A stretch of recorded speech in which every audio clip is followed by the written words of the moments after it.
Tendencias de nuestro tiempo. Programa que es traído a usted en este mismo horario todos los lunes, miércoles y viernes por el pastor Natividad Ramos.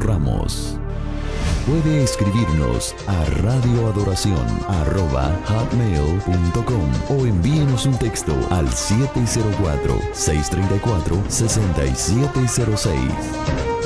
Escuche Tendencias de nuestro tiempo.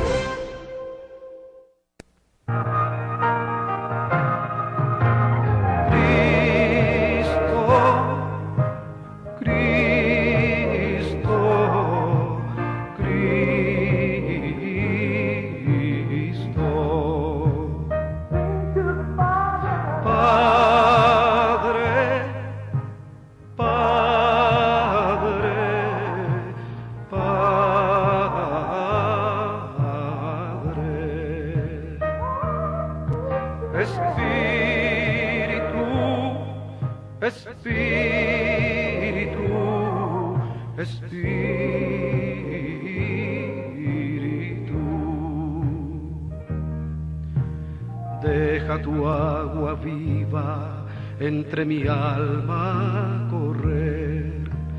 Deja tu Espíritu Santo que tome control de cada situación que cause confusión. Todas mis aflicciones yo entrego a ti. Cristo,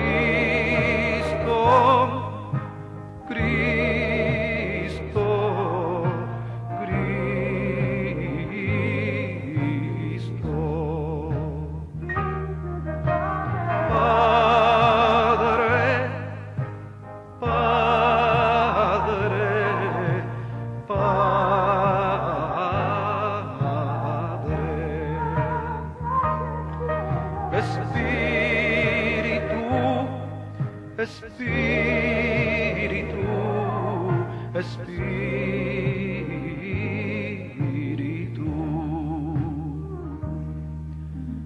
ven Espíritu Santo y toma control.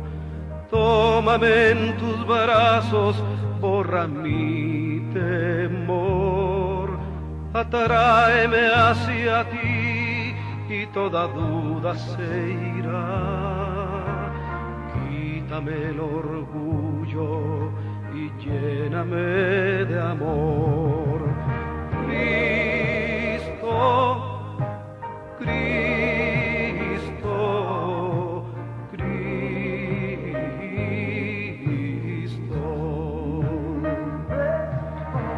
Padre, Padre,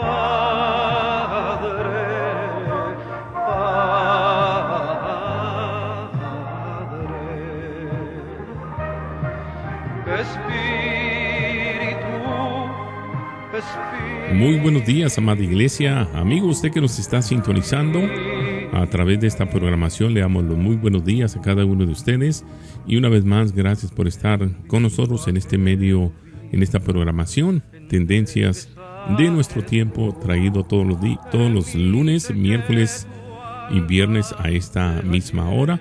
Y bueno, queremos agradecer a cada uno de ustedes que saben que la palabra está viva y que tiene resultados extraordinarios. Así es que bueno, en esta mañana agradecemos a cada uno de ustedes que nos permiten entrar a su hogar, entrar ahí a su trabajo, donde quiera que estén sintonizando esta programación. Le damos gratitud y le damos las gracias. Bueno, queremos ya dar paso al pastor Natividad Ramos, que desde la ciudad de Monterrey, Nuevo León, México, ya está con nosotros. Pastor, muy buenos días y le dejamos los micrófonos.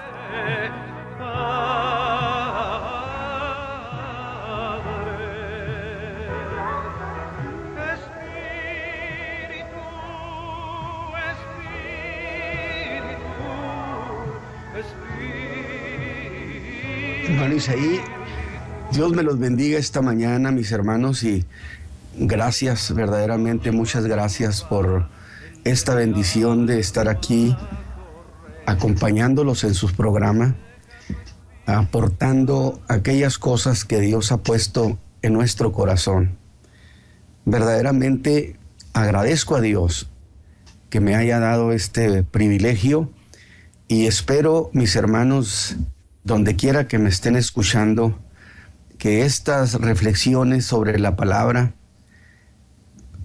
construyan la vida de fe, su vida de fe, que les quede algo en las manos, que sea una riqueza espiritual, una riqueza en el entendimiento y una riqueza experimental en Cristo. Así que, mis hermanos, esta mañana es una bendición participar con esta carta que escribe el apóstol Pablo a la iglesia que estaba en Corinto, iglesia de Dios que estaba en Corinto. Y usted sabe que por varios hermanos de la iglesia de Corinto, mientras Pablo estaba en la ciudad de Éfeso, le hicieron saber que había muchos problemas, que había desórdenes, que había desviaciones de la fe incluso, por supuesto, y que muchas cosas habían cambiado. Evidentemente el apóstol entendió que muchos habían metido sus manos allí. Y el problema es que de entrada, el apóstol tuvo que corregir errores de apreciación. ¿En qué sentido? Bueno, en que los hermanos se habían confiado que los sabios griegos iban a ser impresionados por el evangelio de Jesucristo. Sin embargo, estos descalificaron el evangelio como algo que no tiene ningún valor, no tiene absolutamente ningún ingrediente de sabiduría, ningún ingrediente intelectual. Por supuesto, dije yo en los programas anteriores que esa acusación fue trasladada hacia el apóstol Pablo y fueron precisamente hermanos de la iglesia de Corinto, no fueron los sabios griegos. Ellos descalificaron el evangelio en sí, pero fueron hermanos de la iglesia de Corinto los que descalificaron al apóstol Pablo y lo llegaron a tildar como un hombre ineficiente, incapaz de presentar el evangelio con grandeza. Bueno, pues él ha estado en estos capítulos echando por tierra todo eso. Habló de que los sabios griegos eran incapaces de juzgar el evangelio porque el conocimiento de espiritual va por un carril superior, es decir, hay el conocimiento de los intelectuales, de los conocedores, que es muy valedero, pero ellos no tienen al Espíritu Santo. Por consecuencia, el espíritu de esos griegos no recibe información del Espíritu de Dios, mientras que los creyentes recibimos información del Espíritu Santo, que conoce lo profundo de Dios y que viene y lo entrega a nuestro espíritu. De tal manera que presenta a los sabios griegos como incapaces, pero luego habla con ellos y les habrá de llamar carnales. Y estamos pues entonces en este capítulo 3 donde cierra este asunto de los sabios en realidad. Así que voy a leer hoy, es el último mensaje sobre el capítulo 3 de esta carta a los Corintios. Del versículo 18 al 23, que es donde termina el capítulo. Dice el apóstol: nadie se engaña a sí mismo. Si alguno entre vosotros parece ser sabio en este siglo, hágase simple para ser sabio. ¿Por qué? Porque algunos habían adoptado el estilo de los académicos y querían cual más cual menos mostrarse como gente muy entendida, muy sabia, allí en la iglesia de Corinto. Porque la sabiduría de este mundo es necedad para con Dios. Pues escrito está: el que prende a los sabios en la astucia de ellos. Y otra vez, el Señor conoce los pensamientos de los sabios, que son vanos. Es decir, pensamientos de los sabios que son vanos en relación a juzgar las cosas espirituales. para no tener la idea de que el hombre es incapaz de pensar con grandeza. Por supuesto, no está descalificándolos en ese sentido, puesto que el hombre es hecho a imagen de Dios y tiene capacidad para pensar en cosas grandes, en ideas grandes. Pero él está juzgando en relación a la incapacidad de estos sabios griegos de juzgar las cosas espirituales. Yo digo esta aclaración para que no se vaya a etiquetar de que todo lo que el hombre piense es inservible. De ninguna manera. Basta y sobra que seamos imagen de Dios. Así que ninguno se gloríe en los hombres, porque todo es vuestro. Sea Pablo, sea Apolo, sea Cefas, sea el mundo, sea la vida, sea la muerte, sea lo presente, sea lo porvenir, todo es vuestro, y vosotros de Cristo, y Cristo de Dios. Muy bien, mis hermanos, pues entonces entramos a esta reflexión esta mañana, y hoy llegamos al final de este capítulo. Nos despedimos de él, que habíamos en realidad batallado un poco para salirnos de allí. Pero antes de hacer eso, por supuesto, yo quiero que volvamos nuestros ojos a cuestiones fundamentales que el apóstol ha planteado. Y esto lo vamos a hacer con el propósito, mis hermanos, de entender mejor la idea que está contenida en este capítulo 3. Porque estas cosas son para entenderlas, para remolerlas, no para oírlas y que se vayan, se las lleve el viento. No, tenemos que remoler las ideas, tenemos que trabajarlas en el corazón, en el alma, para que de esta manera se procesen y se conviertan entonces en conocimiento profundo de la fe. Y usted crece en Cristo. Por lo cual, ningún pasaje me sigue pareciendo más apropiado, y digo porque esto ya lo he hecho en otras predicaciones, pero ningún pasaje me sigue pareciendo más apropiado para tomarlo como punto de partida para esta reflexión, como lo es el versículo 10, que en su primera cláusula dice el apóstol, escuche bien, conforme a la gracia de Dios que me ha sido dada. Hace una aclaración donde aquí gracia es facultad, es derecho, es decir, de manera legítima hago lo que hago. Con esta declaración, no olvide que el apóstol también está haciendo defensa de la validez de la doctrina que él estableció. Así que esta declaración sería igual a que dijera, miren hermanos de Corinto, por la facultad y el poder que en su gracia Dios me ha concedido. Y cuando habla de facultad, habla de un derecho, de una cuestión legal.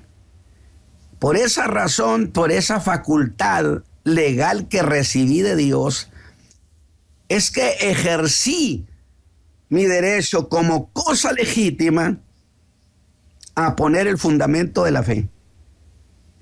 Es decir, he puesto este fundamento y está en toda legalidad. Qué interesante. Legitimidad que debo decir, hermanos, sigue vigente hasta el día de hoy. Y sigue vigente por una razón fundamental que yo quiero que usted la tenga en mente. El apóstol no solamente está hablando de haber puesto el fundamento en la iglesia de Corinto, sino que él ha puesto el fundamento para todos los siglos, de tal manera que como condición para que una iglesia sea reconocida o llamada por Dios como iglesia de Dios, necesariamente tiene que estar construida sobre la persona de Jesucristo, sobre ese fundamento. Así que cualquiera que llegue a donde quiera a predicar en los lugares que nunca han oído necesariamente tiene que predicar a Jesucristo, o lo que construya allí de congregación no puede ser estimada como iglesia de Dios. ¿Qué le parece? De tal manera entonces que con una afirmación semejante establece el apóstol Pablo el fundamento, establece una posición superior a cualquiera. Es decir, lo habían minimizado, ahora el apóstol sube, establece una posición por encima de todos. Y aún más, deja claro que nadie puede poner otro fundamento. Ahora déjeme hacer una acotación aquí. El hecho de que él tomara esa posición no es una cuestión de orgullo. Simple y sencillamente que él tiene que marcar la facultad que él tiene y que estableció el fundamento de tal manera que Dios lo aprobó. De esa manera se pone por encima de los sabios griegos y por encima de los críticos de la iglesia. Así que nadie puede poner, dice, otro fundamento. Ni en ese tiempo cuando Pablo vivía, ni ahora, en este año 2016, de ninguna manera. Esto descalifica a muchos novedosos de la fe. Y por si alguno pensara que podía superar eso, ¿sí? Si podía pensar que podía superar ese fundamento establecido por Pablo, deja asentado que eso es imposible, porque él puso ese fundamento en el carácter de perito arquitecto. Así que nadie me venga con que va a mejorar. Qué interesante ideas, porque está hecho con toda precisión. Y que hacer eso le fue concedido, fíjese bien, a él en exclusiva. No le concedió eso a los demás, porque dirá a los efesios que ese misterio de la piedad a él se lo reveló el Señor personalmente. Y tiene cuidado de decirles en el verso 11 que ese fundamento es Jesucristo, alabado sea Dios. Cualquiera que omita a Cristo de la predicación, que lo minimice, que hable ocasionalmente de él, es un evangelio incompleto, diluido, que no debe ser oído. O lo que es igual, que su evangelio es eminentemente cristocéntrico. Y los que busquen edificar en la fe a los creyentes habrán de ser predicadores cristocéntricos. Pero precisemos, ¿a qué se referirá el apóstol Pablo con eso de yo puse el fundamento, el cual es Jesucristo? Bueno, a que él hizo la definición doctrinal sobre la persona de Cristo, lo que yo llamo conocer a Cristo doctrinalmente, que es distinto a conocer a Cristo meramente en la salvación, que eso es una cosa maravillosa, pero luego a Cristo se le ha de conocer doctrinalmente, cosa que él hizo y a lo que estaba facultado, diría, por ese derecho que Dios me otorgó. O de otra manera, que lo que hizo el apóstol Pablo fue un asunto dentro de toda legalidad. Él no estaba usurpando nada. A él el Señor le autorizó a eso. Por eso siempre he dicho, todo predicador, todo hombre de Dios deberá ser eminentemente paulino en términos de la definición de la doctrina de Cristo. Aunque en términos de fe personal, siempre tendremos que ser eminentemente cristocéntricos, porque con toda y la grandeza del apóstol Pablo, él no murió por nosotros. Escaló la cruz del Calvario, el Hijo de Dios, Jesús, el Hijo de Dios. Que quede claro. Y haré una aclaración En tanto, esto bien puede parecer una contradicción, porque él dijo a los efesios, a los creyentes, que se tenían que edificar sobre el fundamento de los apóstoles y profetas. Usted dirá, ¿y entonces en qué quedamos, hermano Ramos? Ahora, ¿cuáles apóstoles? Bueno, por supuesto los que anduvieron con Cristo. Ellos establecieron las cosas básicas de la fe en Cristo. Ninguno que hoy se llame apóstol tiene esa posición. De ninguna manera. Y si intenta hacerlo es una usurpación de funciones. Pero fue el apóstol Pablo quien explicó a Cristo doctrinalmente. Eso es conocer la fe. Así que las dos cosas son propias. Los hermanos apóstoles establecieron ese fundamento, pero fue el apóstol Pablo el que lo explicó. Y por eso dice, establecí el fundamento como un perito arquitecto. Así que mis hermanos que me escuchan, las dos cosas son propias.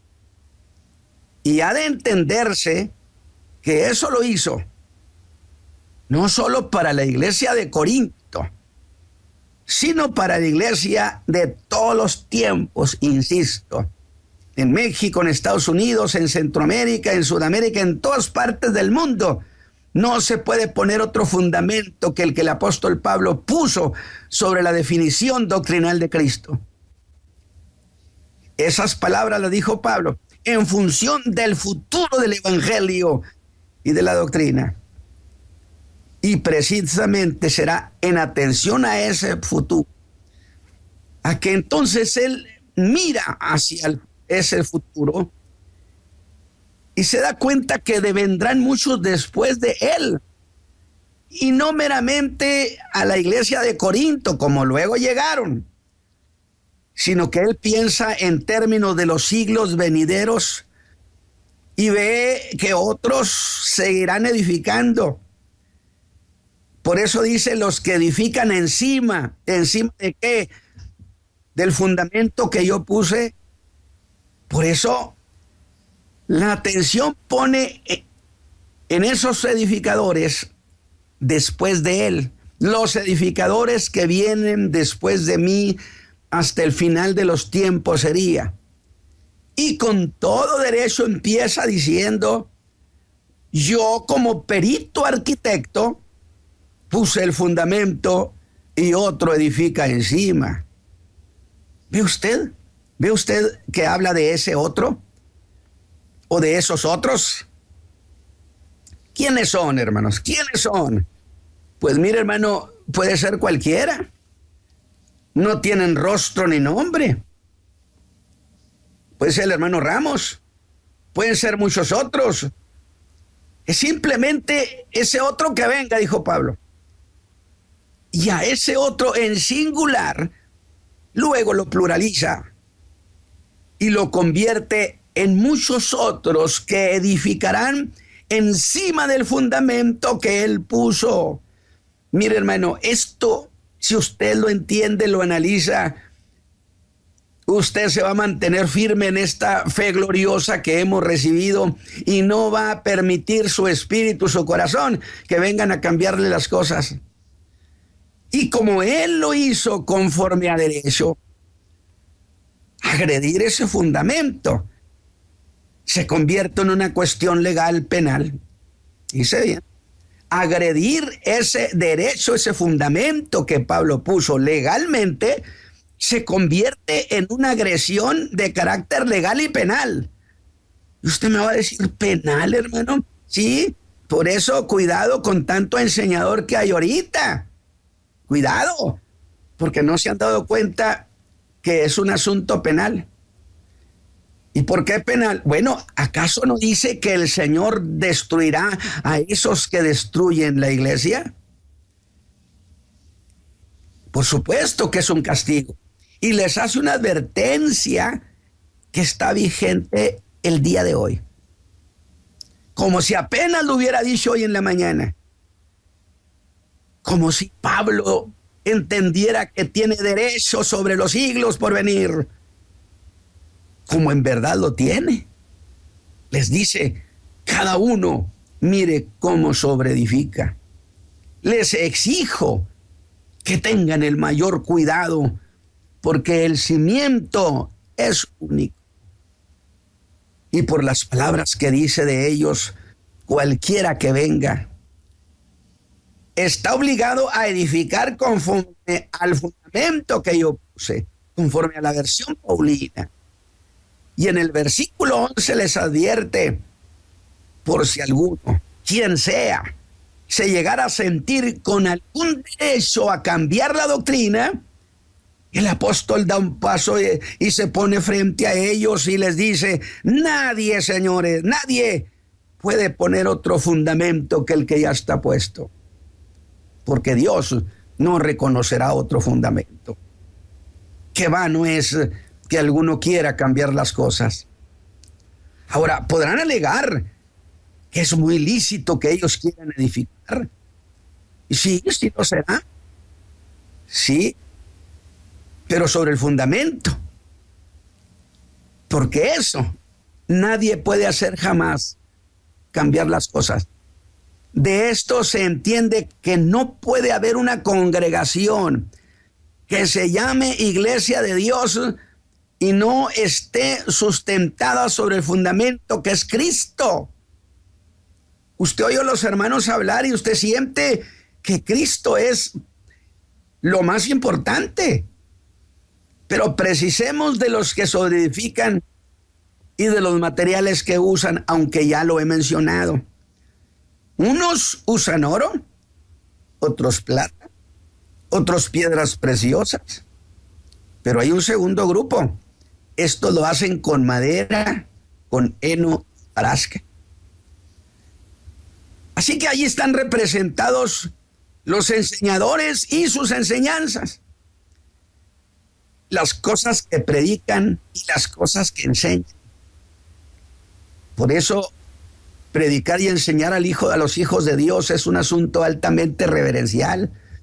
Y para ilustrar el punto, usó esas figuras. Los que construyen con oro, con plata o piedras preciosas. Cosas de las que ya hablé. No lo haré ahorita. Pero luego su atención se va a otros. Y yo entiendo que a esto los ve con cierta inconformidad. O quizá deba decir yo, los ve con cierta pena. Usaban madera, heno, hojarasca.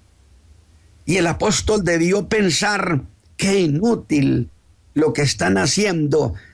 No se han dado cuenta que es inflamable y que eso se quema. Bueno, es que estos quisieron ser diferentes. Y ahora aquí el apóstol hace un cambio de escena y nos lleva por revelación al juicio de las recompensas. Ya estamos con Cristo en el cielo. Ahora viene el juicio de la recompensa. No es un juicio por el pecado, mis hermanos. Es un juicio por nuestro trabajo. Y dirían, hermanos, vean en qué quedó la obra de estos. Todo se destruyó. Lo que predicaron y enseñaron, el Señor lo sometió a riguroso escrutinio. Y la obra de ellos la declaró pérdida total. Santo Dios. Por eso hay que tener mucho cuidado, predicadores y enseñadores, para que la obra que hayamos hecho no nos la declaren inútil. Nada podía rescatarse. ¿Sabe por qué? Porque en ellos no había algo que valiera. Pero luego me intrigó y dije, escúcheme bien esto, hermano. Santo Dios, su obra quedó en la nada. La obra de ellos. Pero entonces pienso en esos edificadores. Pablo, ¿y con ellos qué pasó? Porque una cosa es su obra y otra cosa son ellos. Dice el apóstol en el verso 15, si él, ese edificador inútil, bueno, ese se salvó como por fuego. Están en el cielo. están con todos los creyentes. Pero entonces aquí nos da una idea del grado de dificultad que padecieron para entrar allá. Y aquí tenemos dos cosas. Una, su obra se quemó, nada se salvó. Y dos, su persona, no, dijo Pablo, se salvó. Pero eso nos deja la idea que aunque sin valor sus enseñanzas y que no edificaron en realidad, tampoco agredieron el fundamento, no pecaron contra eso. Pero hay una cuestión que yo quiero que piense usted, para que cualquiera que predique se preocupe por aprender fuerte la doctrina, porque un neófito expone su alma y caer en enseñanzas que no están autorizadas por la Escritura, y en su ignorancia piensa que sí. Entonces su alma, el alma de ese neófito, sí estuvo en peligro. Entró como por fuego. ¿Qué le parece? Luego el apóstol habló de otros. Estos sí dañaron la fe de los creyentes. Este es otro grupo. Esos no están en el cielo. En tanto, la sentencia que da el apóstol al que destruya el templo de Dios, porque le diríamos, Pablo, pero estos están destruidos. Él diría, bueno, hermanos, es que el que destruya el templo de Dios, Dios lo sentenció también a destrucción. Pero, ¿qué es específicamente el templo de Dios? Es que el apóstol se ha adelantado y en el verso 10 dijo que los creyentes en lo individual y la iglesia como congregación es templo de Dios. Por eso la pregunta, ¿no sabéis que sois templo de Dios? Y eso tiene una lógica. Arruinar a un creyente en su fe es destruir el templo de Dios. Y algunos se alegran, se solazan de que a aquel hermano le cambiaron toda su ruta. Y ante eso, trato de identificar a los que hacen tan grande mal. Y alguien me dice, bueno, deben ser los que predican herejías, hermano. Indiscutiblemente que los herejes son destructores, sin duda que sí lo son. Destruyen a los hijos de Dios, principalmente a los neófitos de la fe. Y en esta generación hay demasiado neófito en la fe de Cristo, lo que potencia la destrucción de tanto creyente. ¿Usted lo está viendo? Pervierten la práctica de la vida cristiana de esos hijos de Dios. Y esos hermanos se guían por sus consejos. Y a raíz de eso se ven arruinados moral y espiritualmente.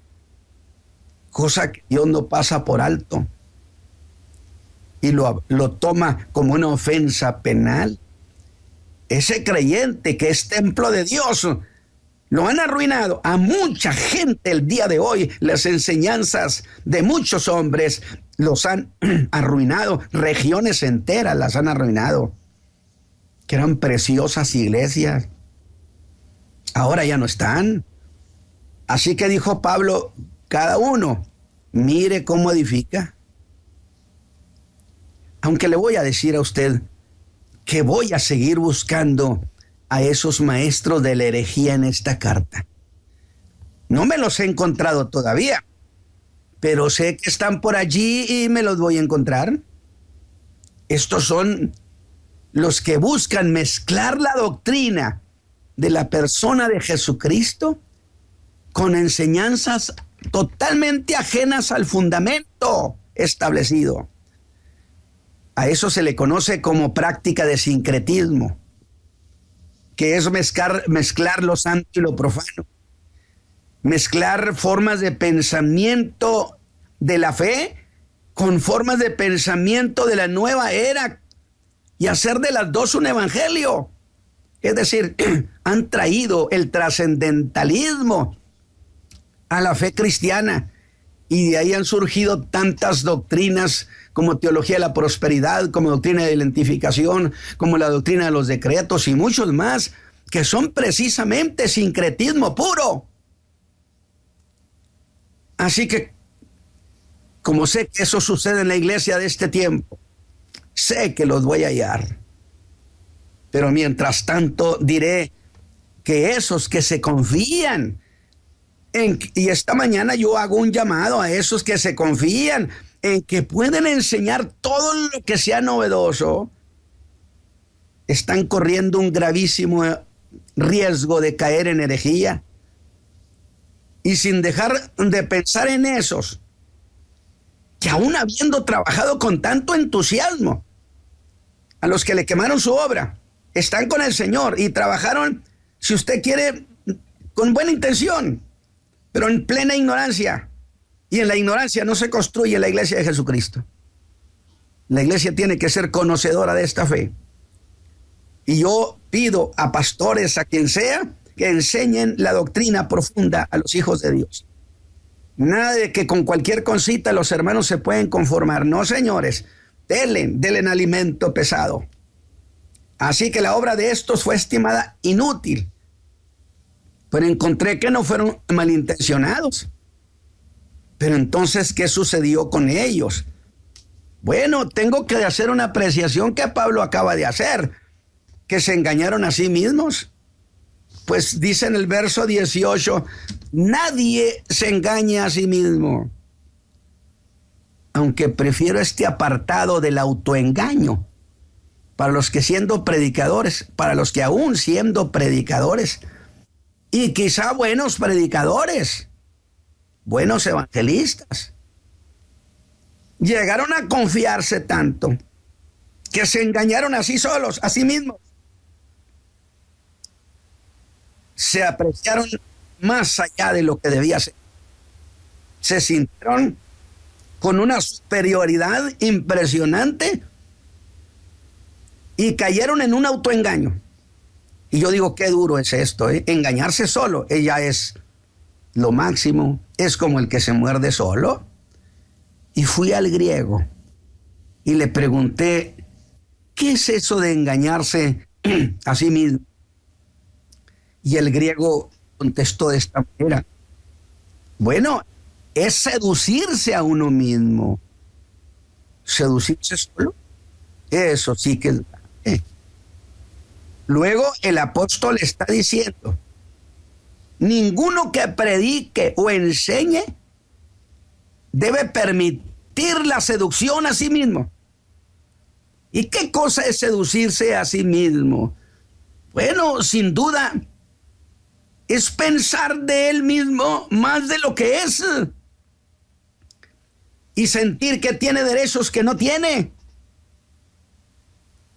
Sentirse tan grande como si él fuera el único hombre de Dios en la tierra y que pisa por encima de las nubes, que es más de lo que él es y de las cosas que enseña. Piensa que nadie es como él, ningún predicador como él, ningún enseñador como él, y las cosas que él enseña, sí que son únicas. Pensar, dijo Pablo, el que piense de esa manera como predicador, se está engañando solo. Que es el caso del error de apreciación de Elías. Ya nomás yo quedo, le dijo Dios, hay 7,000. Así que nos va a llevar eso al autocreimiento. ¿Y qué cosa es eso de autocreírse? Bueno, es convencerse a sí mismo ¿de qué?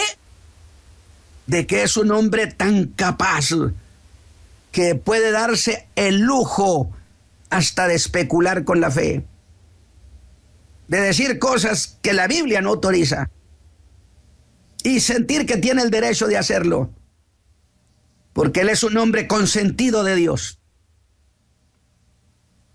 Y aún más, auto-otorgarse el derecho que solo a Pablo en exclusiva se le concedió, de poner agregados a ese fundamento. No. Nadie le agregue nada a este evangelio, está completito. Y así como nos lo entregaron, así salva ese evangelio, alabado sea Dios. Así que adiós, si fueran las novedades allá por su tierra, allá donde están llegando, mándelos al bote de la basura esas novedades.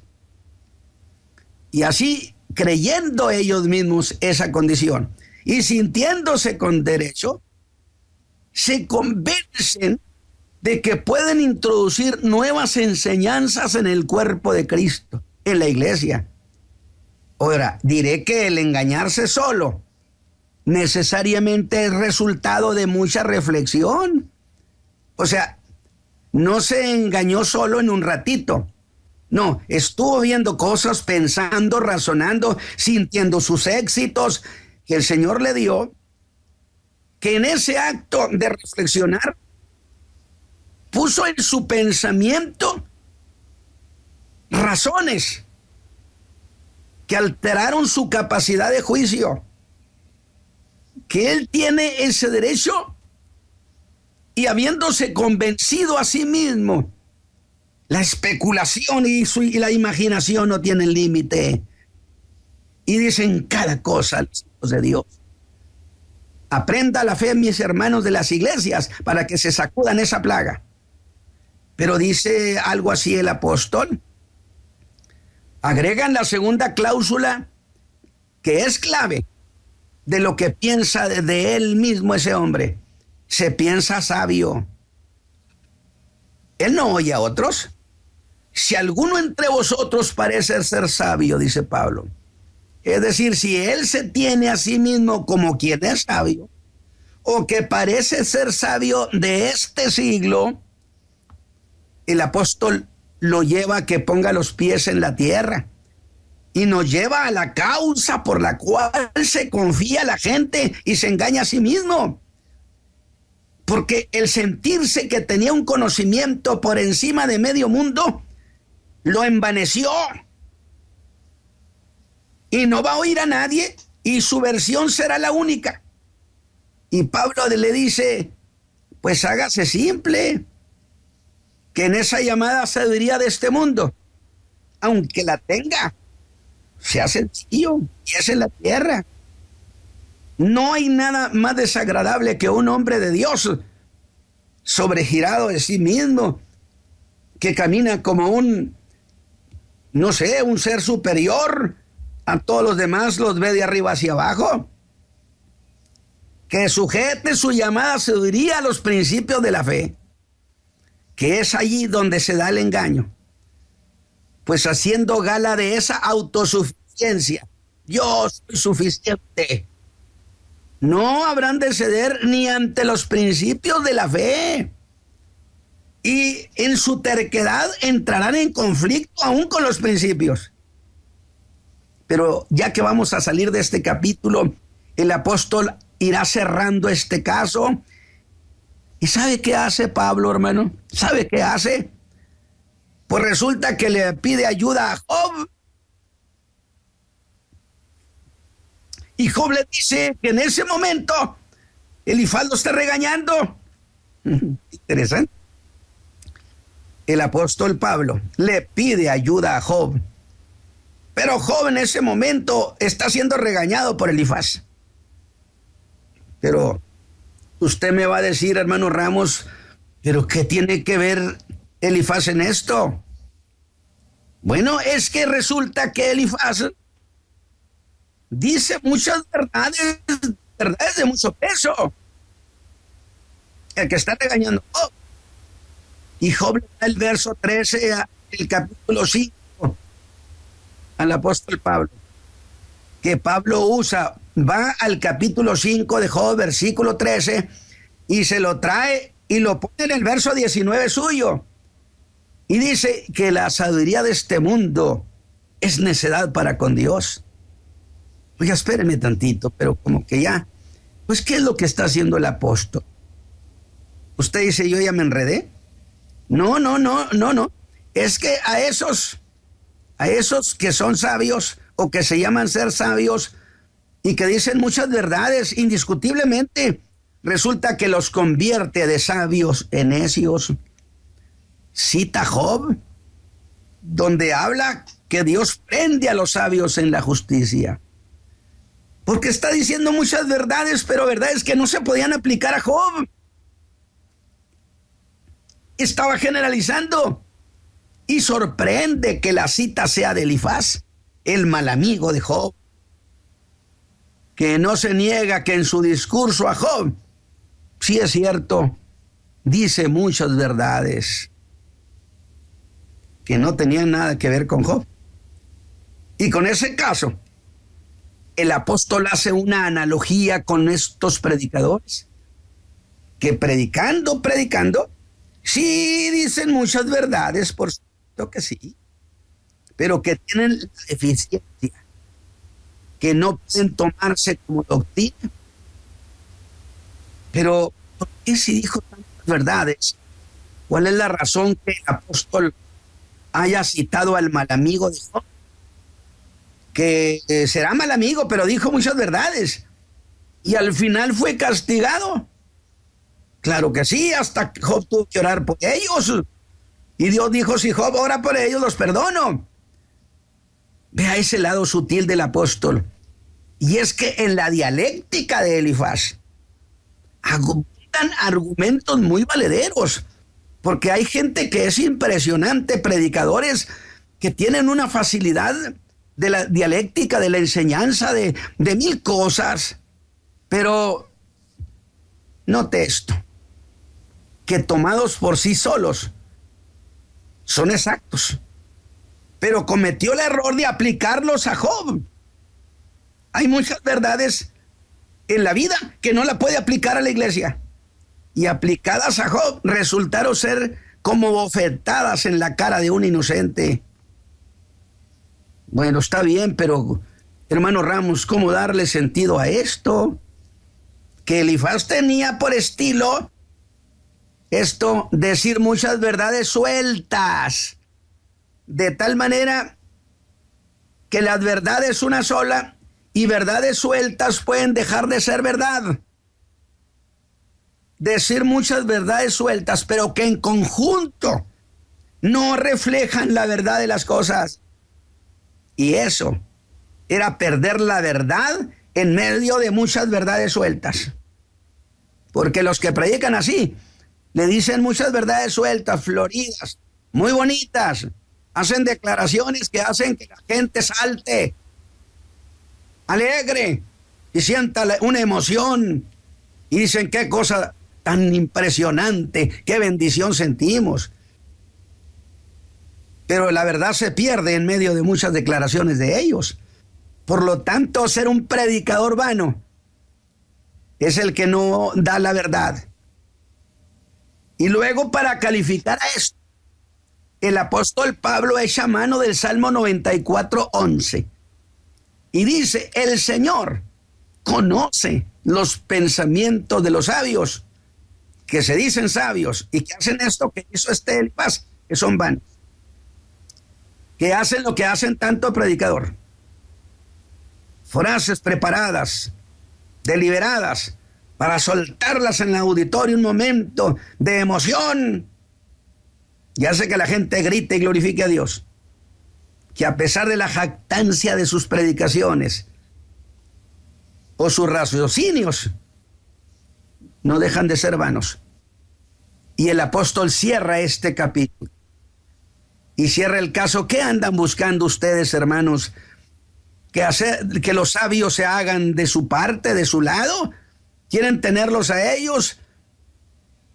Le dice, yo soy Pablo, ustedes son Pablo de ustedes, Cefas es de ustedes, Apolos es de ustedes, la vida, la muerte, Cristo es de ustedes.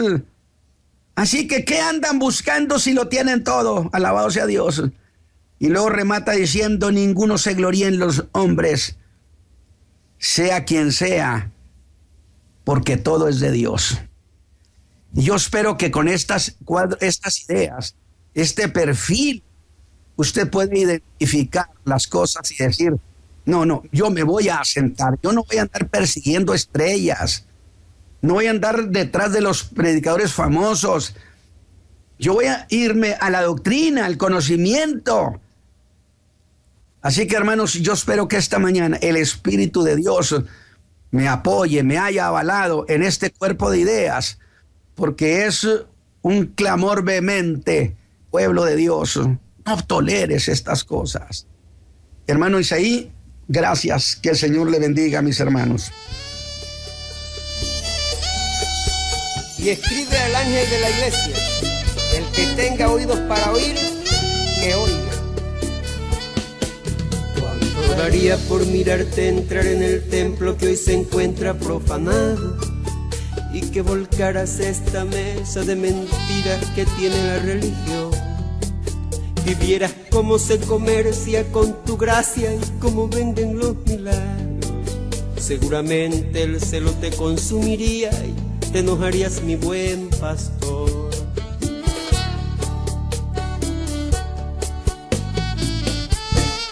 ¿Cuánto daría por escuchar de Juan Bautista esa palabra verdadera, que aunque era dura penetraba las entrañas y cambiaba el corazón?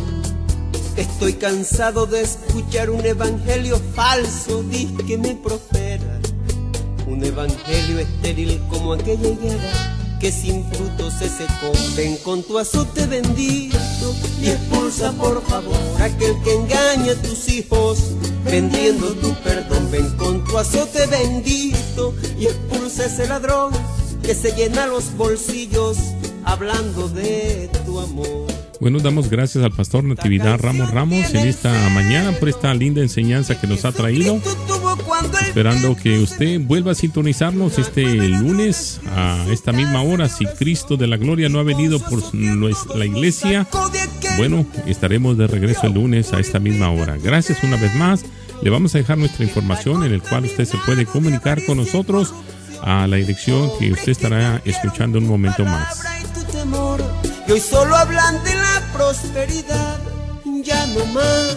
Ven con tu azote bendito y expulsa por favor aquel que engaña a tus hijos vendiendo tu perdón. Ven con tu azote bendito y expulsa ese ladrón que se llena los bolsillos hablando de tu amor.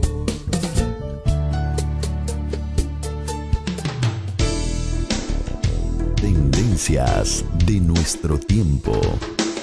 Programa que es traído a usted en este mismo horario todos los lunes, miércoles y viernes por el pastor Natividad Ramos. Puede escribirnos a radioadoración@hotmail.com o envíenos un texto al 704-634-6706. Escuche Tendencias de nuestro tiempo.